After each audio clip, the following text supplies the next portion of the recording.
Good evening, everyone. Thank you for coming. My name's Roseanne. I'm the city assessor. I probably met a few of you over the years. I've been here about 20 years. Beside me is Mike Torello. We've worked together over those 20 years doing revaluations within the city of Portsmouth. Mike is the vice president of appraisals for Vision Government Solutions. Then I have Scott, one of the assessors in my office, and then our new finance director, Deputy City Manager Nathan Looney, and Karen will be here in a little while. Try to put that a little closer. Turn it. All right. Is that better? A little bit. I'll try and talk louder. So tonight, we're just going to go over some information about how to go about reviewing your values when you get a notice and what you can do to go to a hearing to talk about it. So tonight, I want to talk about how assessments are handled in New Hampshire, how market value is determined, what you can do if you have questions about your new assessment, how to prepare for an informal hearing, what are the next steps if you don't agree, and then questions and answers at the end. First, I want to go over and show a short video that we have out on the website that's really good about the assessment process.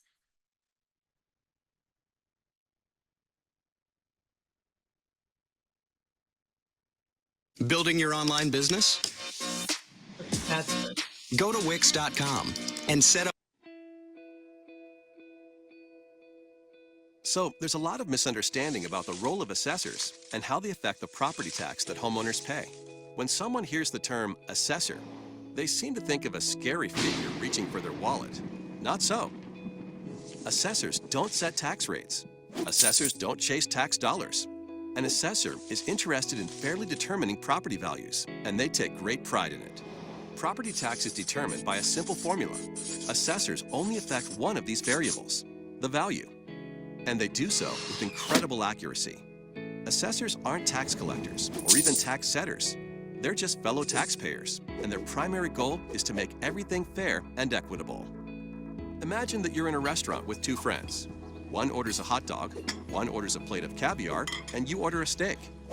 The waiter comes to the table with a total bill of $100, but he doesn't know how much each of you should pay. If everyone paid the same amount, the guy who ordered the caviar might be happy. But what about the guy who ordered the hot dog? Enter assessors. The food is your property. Just like these meals, some people's property is worth more than others. And it's the assessor's job to determine how much each property is worth. That's it. So in the same way the value of these menu items would need to be determined, an assessor places value on properties to ensure fairness and equity. After the assessor determines the value of each property, local governing bodies will set their budgets for the coming year. They set the tax rate in order to produce the dollars needed for their budgets. The value of a property does not affect the amount of property tax needed. The sum total of all those budgets is a set number that has to be divided up among all the property owners. So even if everyone's value was cut in half by the assessors, the tax rate will be raised in order to generate the same amount of tax revenue. The assessors don't determine the taxes you pay. They just determine the values of properties to keep everything as fair and equitable as possible. When you notice a change in your property's assessed value, that change is the result of a never-ending quest for fairness and accuracy. Assessors are graded on their performance, so there is a detailed system to get accurate valuations. First, the assessor looks at similar properties that have sold, their sale prices, and the terms and conditions of each sale. That's the reason your home won't just be compared to the place next door. Studying things like square footage, age, and location helps assessors determine how comparable another property is to yours. Even seemingly small details, like an extra bathroom or finished basement, can result in significant differences in value in two otherwise identical homes. Assessors maintain a thorough database of real estate information to make this process as precise as possible. Changes in value are typically the result of local real estate market sales or major changes to a property. Remodel a kitchen or finish your basement, and your property's value could increase. When you see your home's assessed value, you can rest assured that the number has not been drawn out of a hat, nor generated with anything but equity and accuracy in mind. Long story short, assessors are here to help, not trying to hinder. Their focus is accurate values, not tax collection. The only things an assessor chases are fairness and equity, and they take great pride in it.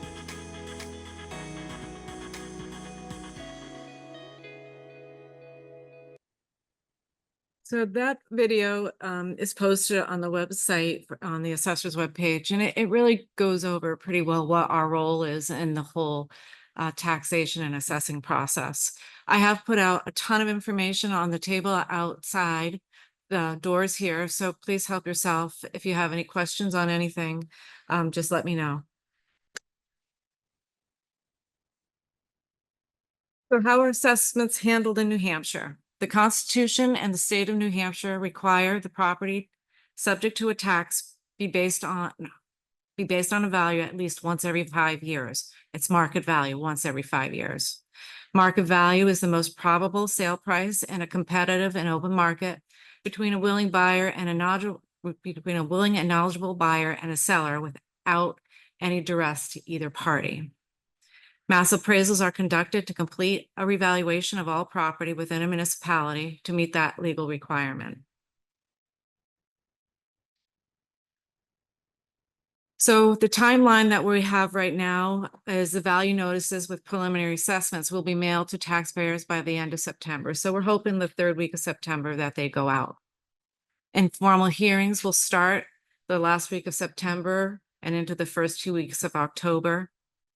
And notification of any review results will happen in mid-October. So if you had a hearing and there was going to be any changes, you will receive another letter from Vision Appraisal if there was any changes made. I want to add one thing. If you don't go to a hearing, but there's an effect like on a condo or a neighborhood, you may get a notice change, but didn't go to a hearing. So if something doesn't just affect a neighbor, a property, but an area or a neighborhood, it may result in other changes being done that affects people that didn't go. So if you go to a hearing and there's no change, you'll get a notice. If you go to a hearing and there's a change, you'll get a notice. If you didn't go to a hearing, but there was a change, you'll get a notice. Just so you're clear on that. And this is a copy of the notice that you will receive. This is what we sent out in 2019. So something similar will happen and you will receive in the mail. And it will go over what your old value was, what your new value was, the informal hearing process, who to call and make an appointment with, and where the hearings are going to be held. Yeah, just add one thing to that. So when you call, it's a call center. So they're not really knowledgeable in any assessing or any appraisal information. They're just there to direct you and assist you. You can also do it online yourself and make the appointments. If you have more than 2 properties, you should call in because we may have to make a double appointment for you. So, and on this letter, it'll also tell you what to do after the informal process. If you feel that you want to go forward and talk to somebody else about your assessment. So equity is the goal. New Hampshire law requires that every property within a municipality be assessed at the same uniform percentage of value. So during a revaluation, our goal is to try and maintain between 90 and 110% of the market value. We're not going to be exact, but we try to be within that range. When assessment equity exists, it ensures that the tax burden is distributed equally and fairly among all taxpayers. The job of the assessor is to provide fair assessments by determining the market value of each property. We keep an inventory of all properties, accurate and current. We help taxpayer understand their assessments. We help with the process of exemptions and credits, such as the elderly and veterans. We maintain all changes related to the assessments using computer software. And assessors have no interest in overvaluing or undervaluing any real property. The objective is to produce equitable assessments for the fair distribution of the real property tax burden. Remember, property taxes are based on value. Value is defined as market value, what a willing buyer will pay a willing seller in a fair and open real estate market. You want to pay only your fair share of the tax levy. So how is market value determined? The assessors monitor and analyze real estate transactions to establish market value estimates for property within the city. We look at what similar properties are selling for, also known as the sales approach, which takes into consider arm's length transactions. Arm's length transactions are an agreement between two parties freely and independently of each other without some special relationship, such as being a relative, having another deal on the side, or one party having complete control over the other. We look at the cost approach. We look at the replacement cost new less depreciation, plus we add the land value back into that analysis. And then we look at the income approach, how much it takes to operate and keep in repair of a property. And those basically for commercial properties. Assessors do not create market value. Market value is determined by the interaction of buyers and sellers. What drives market value? The three words: location, location, location. Some locations are more desirable than others. Some people may desire a waterfront or water view property. Some people may prefer to be near downtown. Others may want to go back to nature. What else drives market value? Economic influences, house styles, number of bedrooms, size, bathrooms, the type and size of land, interest rates, availability of jobs and amenities, commuting distance, consumer needs, amenities of a property, quality and condition. All of these factors go into the market value of property. Changes in property values. Different types of properties in different locations change in value at a different pace. I've always said commercial properties don't move as fast as residential properties in the real estate market. This means that properties, even in the same area, will see different percent changes from previous values, and that's due to location and desirability. After a period of time without a reassessment, all property values, the equity is likely to erode. Loss of assessment equity will result in some people paying more than their fair share in taxes and some people paying less. The question to ask yourself: is the market value estimate derived for your property a reasonable representation of what you would expect to receive for your property if it was offered for sale on the open market? The 2024 assessment is meant to reflect what your property would likely sell for, even if you are not looking to sell your property at this time. The informal review process is what can taxpayers do when they have questions or concern regarding their assessed value when you receive your notice. Make an appointment for a hearing with Vision Government Solutions. If you are unable to schedule an in-person or phone hearing for any reason, you may still challenge your preliminary assessment by mailing in your reason for believing your new assessment is high. Check on the City of Portsmouth Assessor's webpage for an inventory of assessments and sales. All information is available in the assessor's office. I'll just add one thing. So when you're sending information in, if you say you have an easement issue or right of way, try to attach a deed, a diagram. If you have you feel there's other comps and so forth, put a record in there, like a property record card or a listing or something of those, and just give a little description of what's going on. It's a little different than talking to the person, because you can ask questions back and forth. So the more information we get when something's mailed in, the better opportunity we have to make the proper decision with it. And then after the informal review process, property owners may still file an abatement with my office by March 1st of 2025. So when you receive your tax bill in December, which will be due in December, you will have until March 1st to file an abatement with me. At that time, somebody or myself from my office will go out and look at your property value and discuss it with you further. The assessor office reviews the abatement applications and notifies property owners by July 1st if there's going to be any adjustment to your assessment for the 2024 tax year. You might have skipped one. Did you go with a review sale? Okay, then I'll go back. Yeah. So property owners who then wish to appeal the decision from the assessor's office have until September 1st to file with the Board of Tax and Land Appeals or Superior Court, but not both. Go back.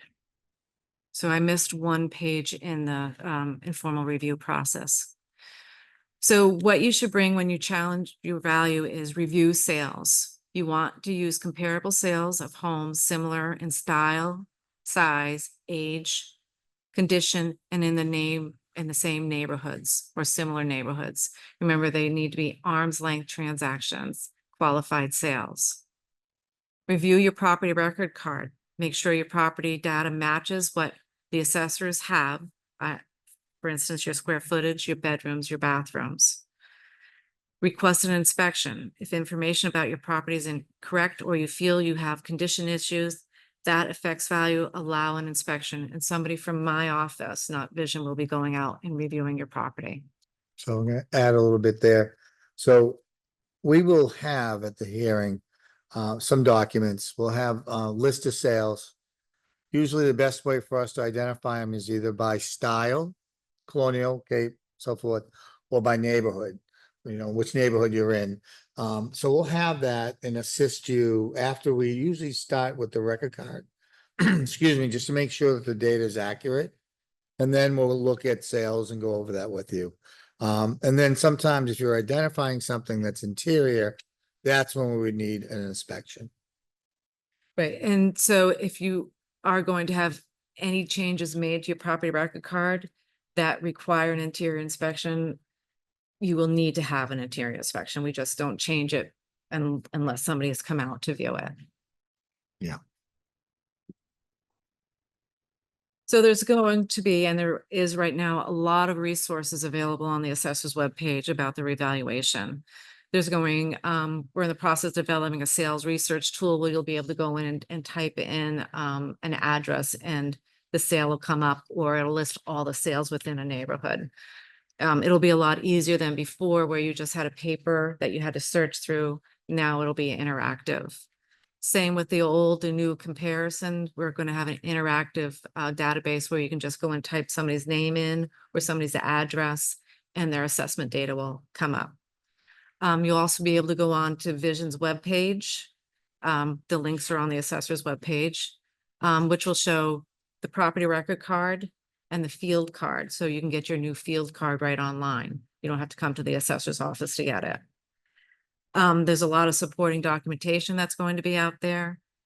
Another great tool to use for sales is to look at Zillow, look at Redfin, look at Realtor.com. If you have questions about the commercial market and what research we've done, we've looked at the Bolus Company, we looked at Colliers, we've looked at New Hampshire Business Reviews. We've looked at income and expense information that we've gathered from local commercial properties. So we've done a lot of research out there, and there is a lot of research available on the web for the commercial properties and what's been going on. Yeah, one other thing we'll have with us is Roseanne just talked about old to new. So we'll also identify by neighborhoods and by styles what percentage change occurred in each area and what type of property. Because as she said earlier, some things will go up more and some will go up less in a market, depending on, you know, what is desirable for that time period.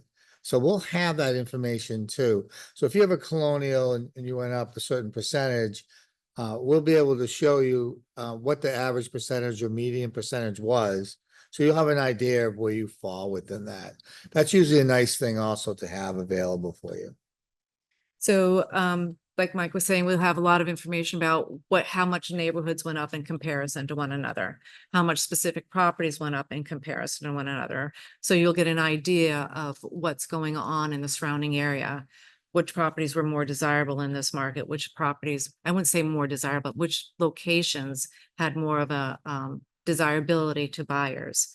So all of that information will be out there. It'll be very transparent. Any questions that you have, come to the assessor's office. We will help you gather the information for the informal reviews. My staff is very knowledgeable. Anything we can do to help you through this process, we're there. The informal review process is run by Vision Government Solutions. These are their values. They're their values to change until they hand them to me. So I encourage everybody to come to an informal hearing. And if you're still not happy, come to my office when you receive your tax bill and we'll lead you through the abatement process. There's a lot of people that can still look at your value. So take advantage of it. And I'll open it up to any questions. Do you want to just go up to the, And if you want to just go up to the podium or you could go right from there. It's up to you. Right up here. oh, to the podium, Podium. just so the folks at home can hear your question?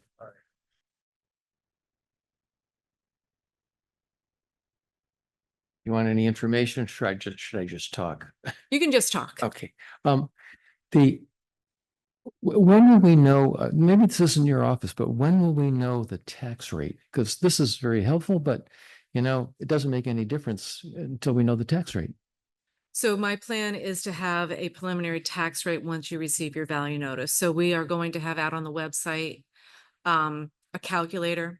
So you can put the estimated rate in and see where your taxes are going to fall in comparison to where your new assessment is. We've done that in the past for revaluations. It's very helpful for people to be able to see what's going to happen with their taxes. Okay, so mean- what you're saying is that the new evaluations will be coming out by the end of September and the new tax rate will be A preliminary tax rate. We don't set the tax preliminary rate. tax Yeah, rate, we're just yeah. going to give an estimated rate Yeah. of what we feel it will right. Well, which will cover adjusted to. the city expenses. Yeah. Yeah. Okay. Yeah, so that'll be out there and that's a good question that is out there for people.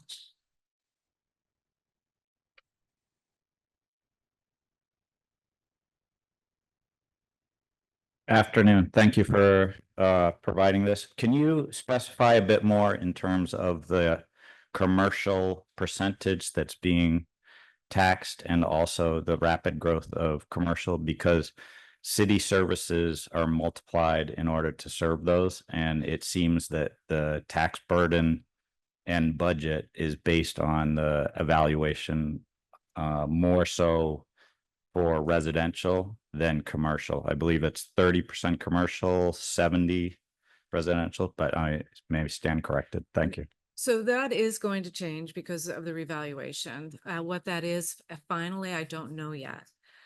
Because we're still working on commercial and residential values. So once the informal process is over with and I have final numbers, then I go back to the city council and tell them what the percentage of value changes are between commercial and residential properties.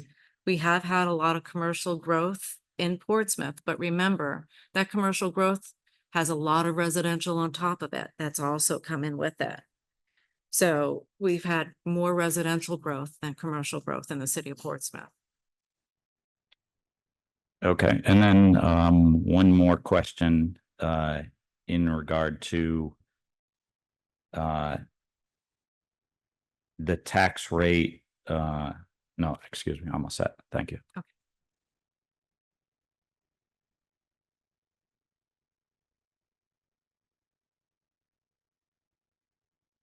Hi. Hi.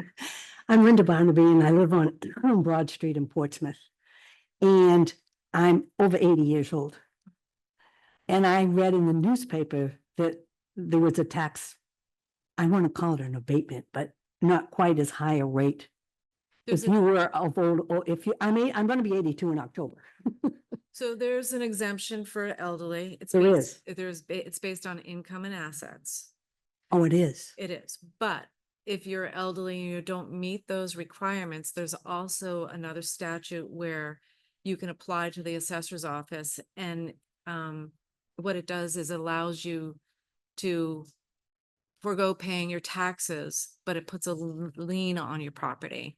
So this way, when you do decide to sell or anything happens, the city of Portsmouth is refunded those property taxes plus 5% interest versus the statutory interest. That I one, know people are very leery of that, but it's a great mechanism for people, especially who want to stay in their homes. right. That's what I intend to do. Yeah.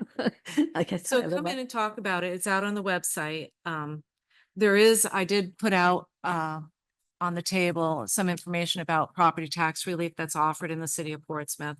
So make sure you grab one of those and it'll explain everything. If anybody, that's not elderly has a problem with their taxes, come in. There's other things that we can do with tax collector, myself. But that's another conversation. I just read it in the newspaper. Yeah. That there was a rate at if we're 80 years old and above, and like I said, I'll be 82 in October. Yeah. So. Yeah, come on in. Lisa Siegel is our exemption and credit coordinator. She is absolutely wonderful. She'll give you all the information that you need. Lisa Siegel.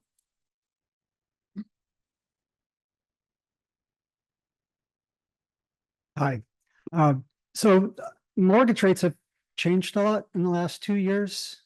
And that affects how much people would sell or buy at. And so how is that taken into account? I mean, how far back do you go with sales to analyze it? And then do you take into account that mortgage rates have changed over that time? Well, the market value, what people are purchasing the properties for, and we're looking at 1 year worth of sales for residential, 2 years worth of sales for commercial. Okay, so 1 year. So 1 year. And then we're also looking back another year on the residential just to see what the trend was. But that sale price is reflecting what those interest rates are.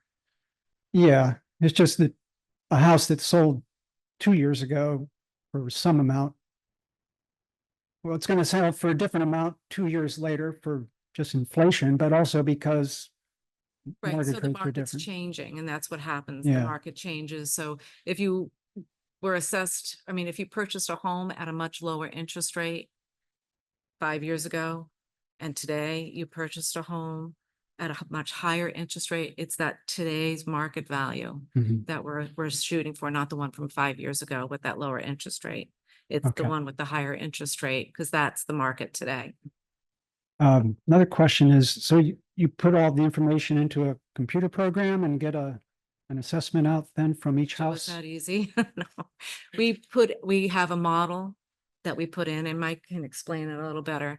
But I mean, Mike and I have been working very hard, just looking at condominium complexes. It's just, it's daunting. It's not just simply putting numbers in a computer. It's Uh-huh. actually analyzing the numbers to make sure they're correct. So my question was going to be, if you have a model and it tells you a number for a house, then there's a human discussion about that number just to see if it gets adjusted.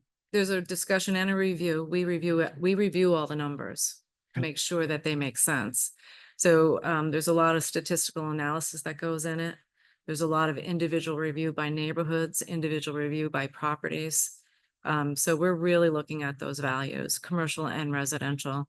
And we want to make sure that even though the commercial market may not be going up as much, those commercial properties are paying what they should be in taxes based on what they should be selling for, or what their income is telling us they should be selling for. Okay, last question is, do you look at all residential sales over the past year? Yes. Okay. Yeah, every single one of them, and we qualify every single one of them. Okay.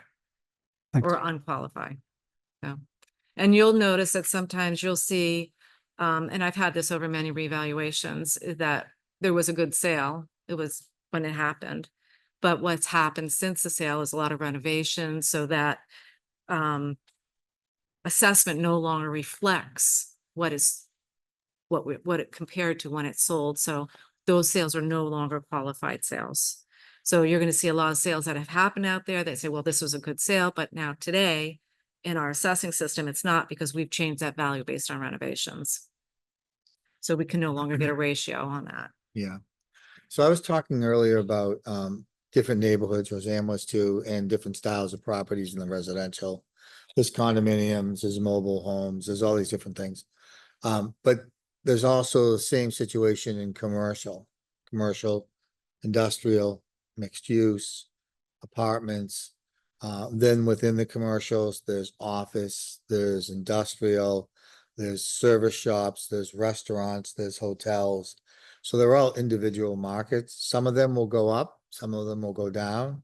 And some of them may stay a little bit fairly level. It just depends on the market and what's going on with the trends in that market. A lot of things from COVID and people working from home now is affecting the office market. Industrial has been a strong upward trend. Apartments have been a strong upward trend. Mixed use, depend what kind of mixed use. Is it a mixed use with apartments and office? Is it mixed use with apartment and retail? So there are a tremendous amount of variables that divisions that we look at when we value. So we kind of value things as individual components and look at them as comparables within themselves, then also within the class. And although we don't have many commercial sales, we do have a lot of income information, cap rates, vacancy rates, expense rates, so rental rates. I'm pretty comfortable with what we have for information to value our commercial properties and just knowing what's going on in the market.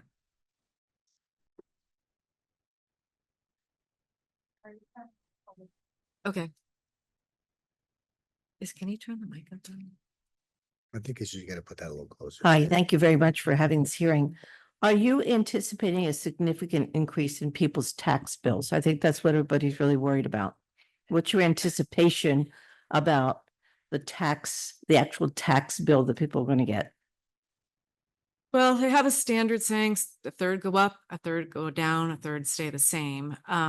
People's taxes are going up. So a lot of people went up more than the average percent in Portsmouth for residential properties. I'm straightforward and honest. Some people didn't go up as much as others. Some people's areas went up a lot more than others. So yes, taxes are going to be going up for some individuals in the city of Portsmouth more than others. How much that is right now, I can't tell you because I haven't calculated a tax rate. When all these values are final and we send out the preliminary notices, I will have an estimated rate out on the website where people can go in, put in their new value with the new tax rate, and they can see what that adjustment is for the year. It's just the nature, unfortunately, of this beast we're in the state of New Hampshire, where taxes are based on property value and budgets.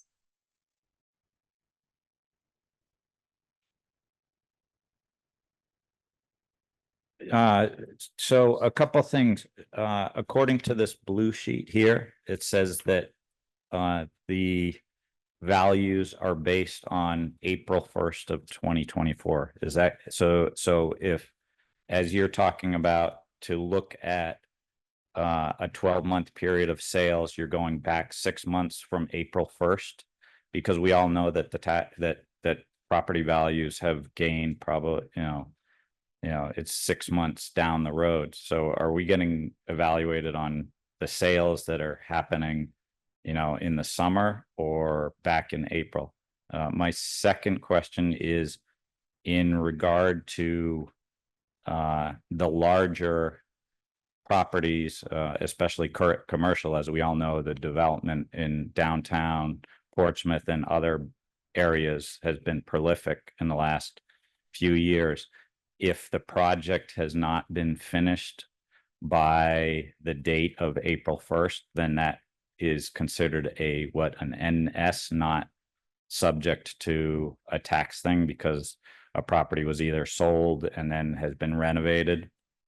So for your first question, the sales we look at on the residential side are as of between April 1st, 2023 and March 31st, 2024. Okay. So that's the year that we're looking at. And then we look at the year before that just to see if we're heading in the right direction.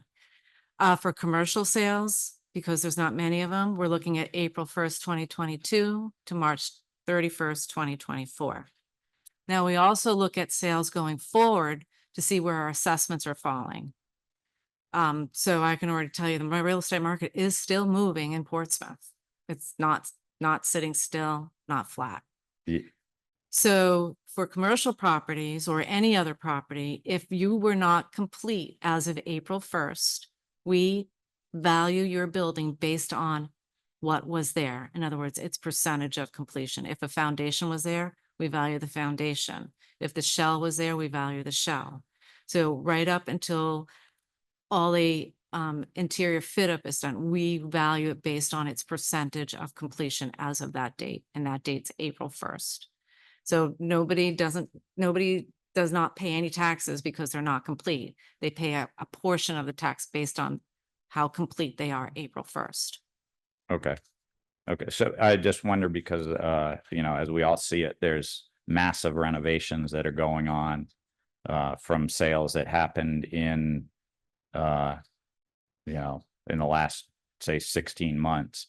And now these properties now are tripling, sometimes fourplex, 4 times the value of being sold. So does that value come in on the percentage that was completed at the time of March 31st, plus the looking forward? So if approvals have been completed by the planning department by April 1st, by March 31st, April 1st, and I have a new condominium complex with 11 units now coming in, I value those development rights on the vacant land. And then if they start building on it, I start with the foundations. If they start putting a frame up, I value the frame right up until the date of April 1st. And then we have what's called an under construction code, and we have a percent complete, and that holds the value until we start again reviewing building permits the next year and the taxes have gone out. Okay, thank So- you very much. So they are being valued, but not at 100% until they're complete. Great, thank you. I'll add one thing, just for clarity. If something was one structure, but then it was demolished and a new structure is being built, the use of that structure, say it's retail, an apartment, whatever, that's how we would value it, even if it's a percentage. So we consider it at its new structure. A lot of times it is a higher and best use because that land's very valuable. And so it would be based on that style and that type of property, but maybe only at 25% or 50%, but it would be considered what the whole value would be when it's complete, and then take that percentage.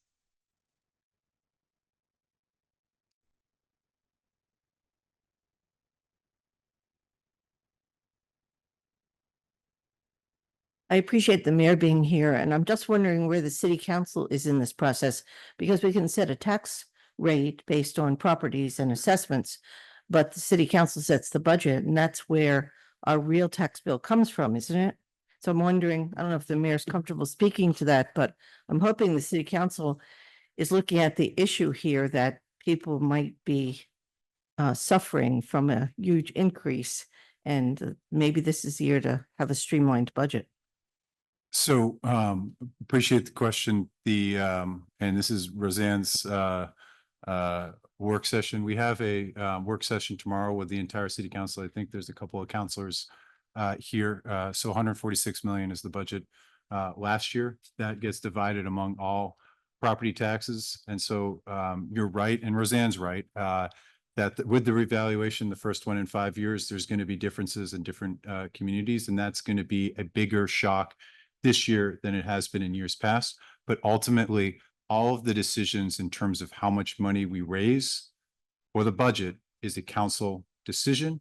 And certainly when we passed a 3.5% increase last year was on our minds. It will be further on our minds this year.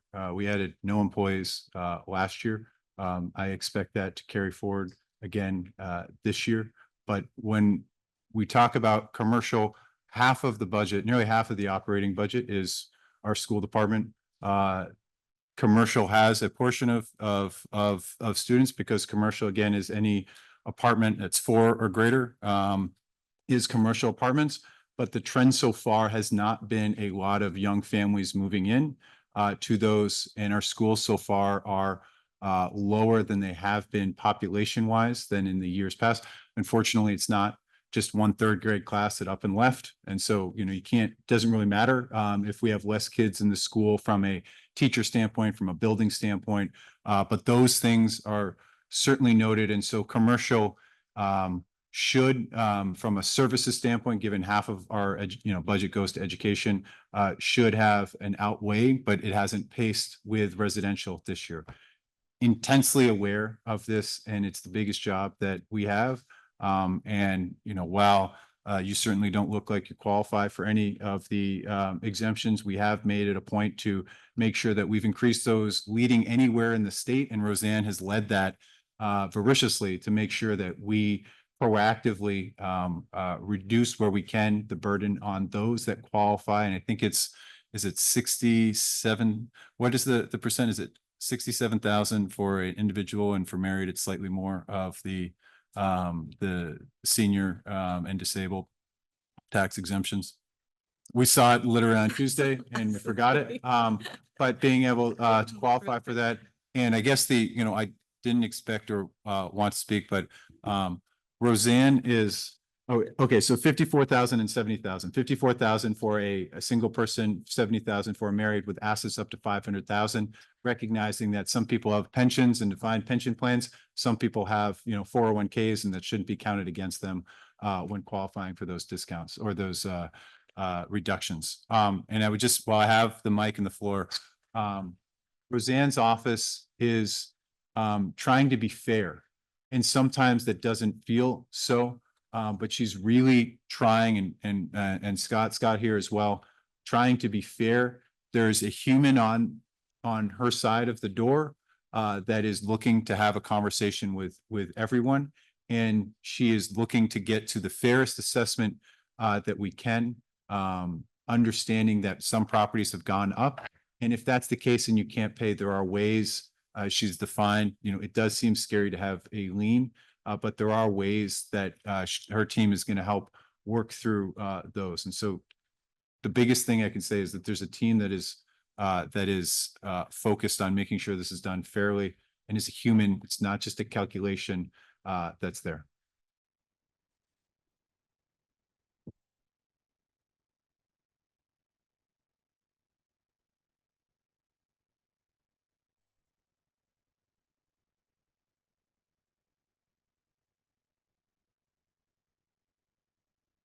Good afternoon, or evening, Esther Kennedy, 41 Pickering Ave. And I'm sorry, I wasn't able to be here for the whole presentation because I had to work, and just got into town. But I did have a couple of questions. And first of all, and I also want to make a comment to what was just said by the mayor. As someone who has come and talked about my assessment with Roseanne, it's not always Roseanne, though, just so to be clear, it's other people sometimes you're talking to. So I just want to put that out there, that might be working with you on your assessment. I also didn't know if Roseanne talked about other options people have of going to the state or going to the courts. So maybe that can be brought up. But I guess my question, and maybe it was said and I don't know, what percentage is commercial and what percentage is residential this year? So that was mentioned before, and right now, until I have final values, I don't have that. It has changed. It's obvious it's changed, but until I have the final values, I'll report that to the city council. And at that time, they can discuss with me where those changes came from. We have preliminary values in the next couple of weeks.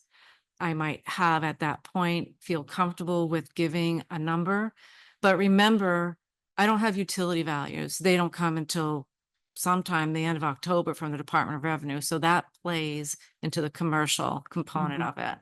So it's really just an estimate, but it's a good approximation. So hopefully in the next couple of weeks, I have an idea of what that is.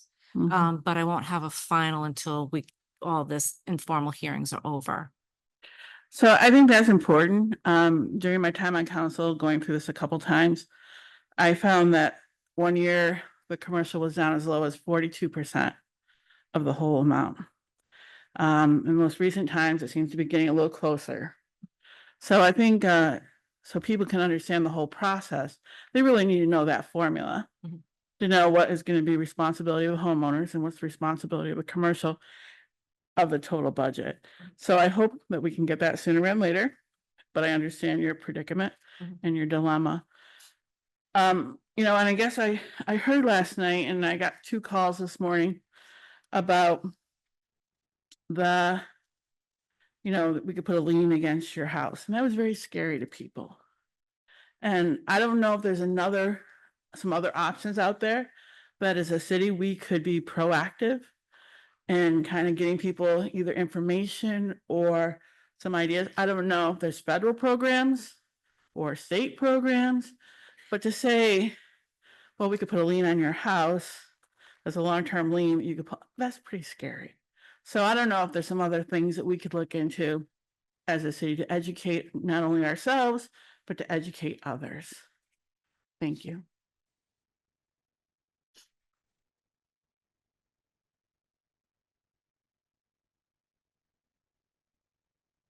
Hi, Peter Huda, 280 South Street. So my question is about how you get to your final number that you divide across everything. And it's at this point in time, do you have a number for abatements and exemptions? If I'm understanding the process correctly, they're applied for in the future. So when you're calculating, since this is a new valuation, do you use an estimate from prior year? And since the new rates are going to be coming out, how do you forecast how much you're going to put in there to when you get to the final number to spread? And then on top of that, one last question, how do you do that with commercial versus residential? So I don't spread a number. Everything's based on market, about what the value of your home is. So I'm not taking one big number and dividing it equally among everybody else. Everybody has an individual value and which they pay taxes on. As far as abatements are concerned, I won't even start seeing abatements for this revaluation until March, probably. So they're not even going to affect anything for another year. Superior Court and Board of Tax and Land Appeals are typically 2 years out before they hear anything if taxpayers go forward. In the past, I've had abatements, not many on residential, probably maybe 2 I can think of. Majority have all been large office buildings, which have been adjusted. They're being adjusted for this revaluation.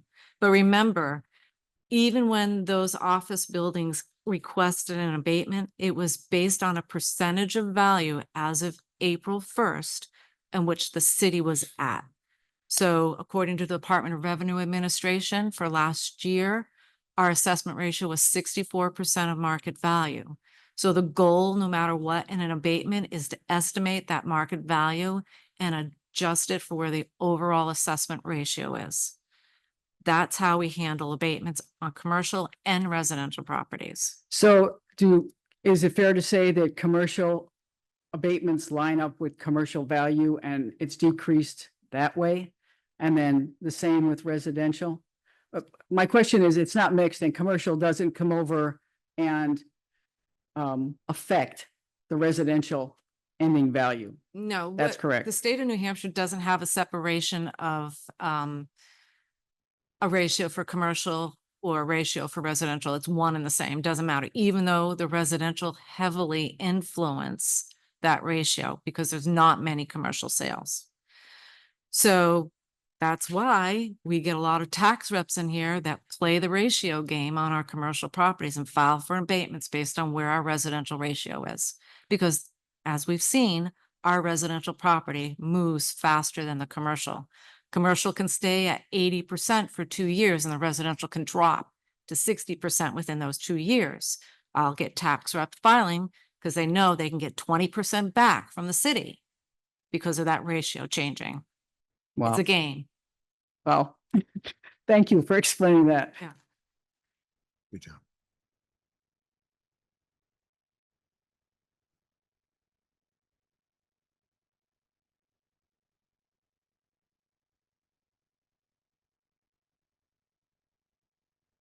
Could you explain again how the tax rate is set and who sets it? There's our finance director. You break them in. Break in the new finance director. So I wanted to clarify earlier, when the answer was offered, the question was asked and answered. The tax rate is ultimately set formally in a process that's driven by the Department of Revenue Administration. We key up all of the reports and all of the information that they need, but ultimately they pass muster on the setting of the rate. At the state level? The state is involved. It's through a portal and then a lot of phone calls but yes, the Department of Revenue actually technically sets that rate. And it's based on a whole host of factors, but that number will come, that final determination will come shortly before you see your bill this fall. Okay. We can estimate it pretty well. We're going to do the best we can. We're pulling together the reports right now, closing out the books on last year, et cetera. So all of that will come together. And as Roseanne said, when the preliminaries go out, the website will have a resource that allows you to estimate. It will be a preliminary tax rate. As the new guy, I'm feeling like it'll be very preliminary, but it will be anyway, our best sense of what that rate will look like so that you can run that calculation. Okay, I understand all that.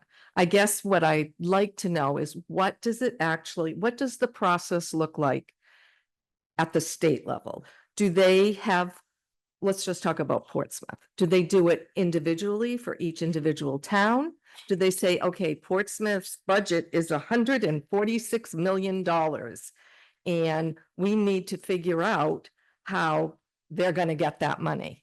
Is that how it looks? There's a calculation that starts with the approved appropriation for the year in question, which is, as the mayor referred to earlier, the budget already approved for fiscal 25, the year that we're in. They take that number, then there are identified revenue offsets, including state funds and local funds, raised and so on and so forth. We put our best estimates together. The state then revisits those based on information that they have. And essentially, when the amount approved to be spent and the amount known as offsetting revenues are identified, they calculate the burden to be assessed against the property values. And then they set a rate, which is essentially taking the burden and dividing it over the valuation. Yep. So clearly, the more Portsmouth spends in their budget will affect the tax rate. Ultimately. The budget approved is the Exactly. tax rate. That's correct. Okay. And also, I'm not sure who this question is for or who can answer it, but what percentage of residents actually qualify for a tax credit? I mean, an exemption, I mean, a property exemption. I think right now we have about 363 residents qualifying for, 69, about 150 residents qualifying for the elderly exemption. Probably about 1,200 for the veterans credits. So not a whole lot for No. the elderly. No. Okay. No, Thank and there you. are, through the elderly, there are minimums that the state requires, but like I said before, Okay, I'm Portsmouth sorry. always increases and looks at those on an annual basis to try and keep up with it. Yeah, well, I think that the article that was in the paper, I have elderly sisters that live in Portsmouth and they were all excited because they said, oh, I'm 80. And I'm like, oh no, wait until you see the application. It's pretty tough to qualify. You probably have to be. I'm Well, not sure how they. It's not tough to qualify, but you have to meet the income and asset what I meant. requirements. Yeah. To meet yeah, those Right. income qualifications. I mean, that's a conversation to have with the city council that can increase on an annual basis. Yeah. Yeah. Totally. Okay, Yeah. thank you very much.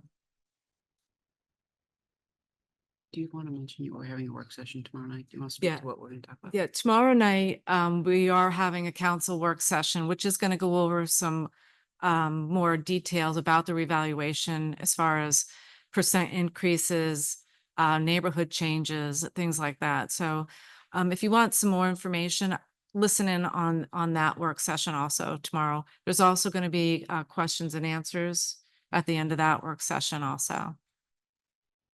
Hi, Vicki Robinson, Orchard Street, 40 years. in my home. I have a two-family and 100 years on the street because my dad was born in a house on the street. So I've been through, so I appreciate the macro questions. I actually have a micro question. But before I ask it, I just want to say thank you for being here, for making this presentation, and for city government and management representation. I'm grateful for it. And on the other hand, it makes me nervous. So, so I look forward to receiving my information. I've been through the informal hearing a couple of times before. I appreciate how difficult it is to get to that market value based on the information that you gather. And I have a two-family, and it's very hard in this time period to get comparables that you could say are statistically valid. In fact, they won't be, because there won't be enough of them. So what other factors are involved in determining? I've heard neighborhood, I've heard trends. Anything else is it going to be easy for me to find multifamily sales for that 1 year period as I examine what my valuation is going to be? There's less of them, but there's definitely some. And we look at sometimes like smaller categories, 2.5 years, and trend them. Okay. So we try to get enough sample size, because in statistics, so everyone knows that you have 1 or 2, that's not really a statistic. It's not a sample. Yeah. Yeah. So we try to get in the double digits, and sometimes what we'll do is look at larger areas or time frame. Okay, all right. I just want to be able to speak intelligently. And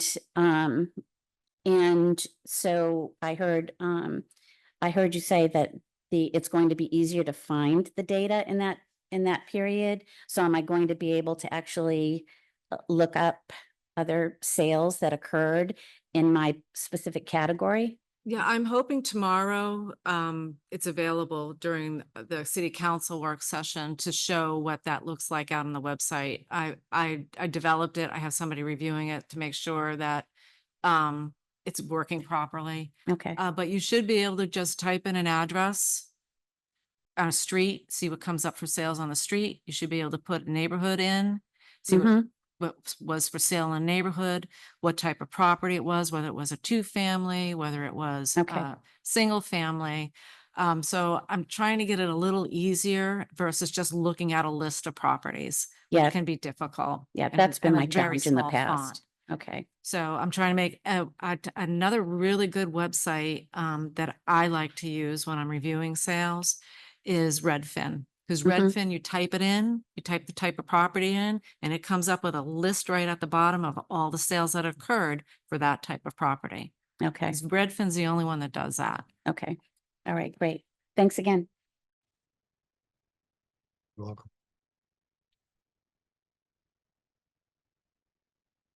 So did we have any questions out on the? Oh.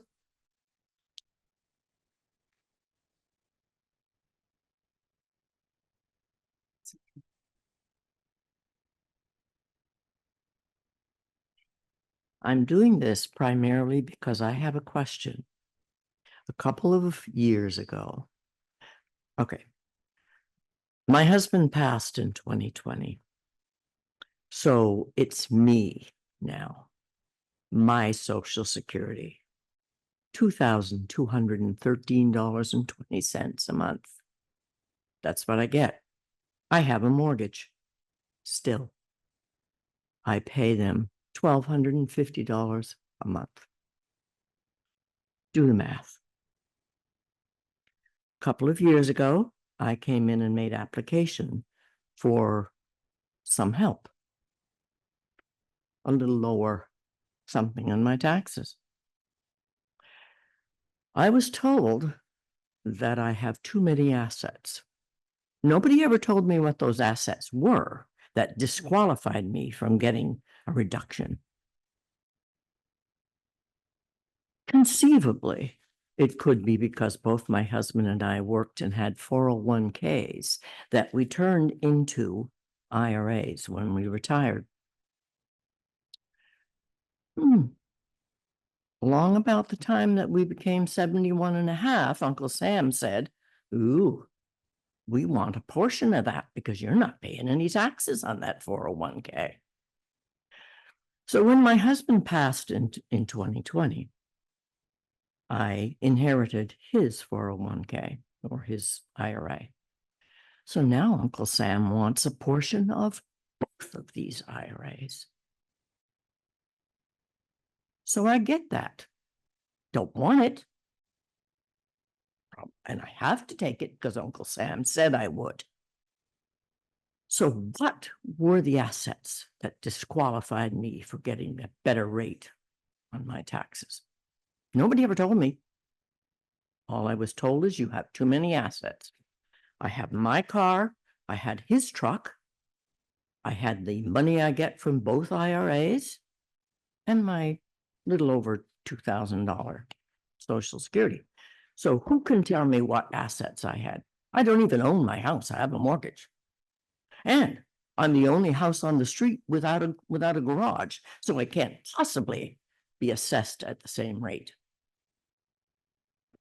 Who wants to tell me what my assets were that made me disqualified? Yes, I'm angry. I'm angry. When did you come in? I'm sorry? When did you file the application? A couple of years ago. Okay. It might have been 2022. So we did increase the upper limit of the asset. So that used to disqualify a lot of people out. Having more than, I think the previous number was 250. 250. So if you had more than $250,000 in the combined IRAs, Yeah. then you would have been disqualified. We Yeah. increased those to 500,000 in order. So if your combined total in your IRAs are less than 500,000, you should come in and Right. fill out another application because you sound like you would qualify. I will do that. I must tell you, though, I get a whole $750 deduction because we're military. It's the Which max, helps. but that's the, and so a part of the thing, so that's the maximum allowed by the state of New Hampshire. Right. And Councilor Denton put that forth and we had that done before. There are limits in terms of some levels of that this New Hampshire State Constitution, it says all taxes must be applied evenly. There are some exemptions for elderly and disabled. Mhm. And we are pushing those as much as we can. Obviously, Roseanne, we will work to make those as strong as we possibly can. But I would encourage you, if it's been a bit since you filed an application, we have increased the asset limit 500,000 to take into account the story that you have just shared, that you had money that you are trying to live on in your retirement, and it should be treated no differently than a pension as a defined benefit that pays you on a monthly basis. So please come in and have another conversation. I'm sure folks will be happy to walk you through that and hopefully qualify you. I will. I just turned 80. Thank you. Don't look it. Thank you.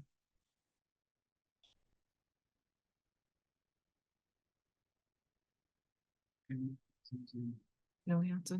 So is there any more questions that I can answer? Remember, come into the assessor's office when you get your notice. If you have questions, we'll lead you through the informal appeal process. Vision staff is very knowledgeable. If you want somebody to come out, look at your property, my office will be more than happy to. Just remember, even though nobody likes the tax assessor, we actually do help. So come in, talk, we're here. And we can even go through what you need to do following the informal appeal process. But please come in. I've been doing this for a long time in the city of Portsmouth. I know taxpayers pretty well in the city of Portsmouth. I have an idea of the questions you're going to have in the city of Portsmouth, and I have the information available for your questions. And if you're not comfortable asking them tonight or you think of something between tonight and tomorrow night, please come back. Tomorrow night, there will be a question and answer part of the work session with the council. So thank you for coming. Thank you.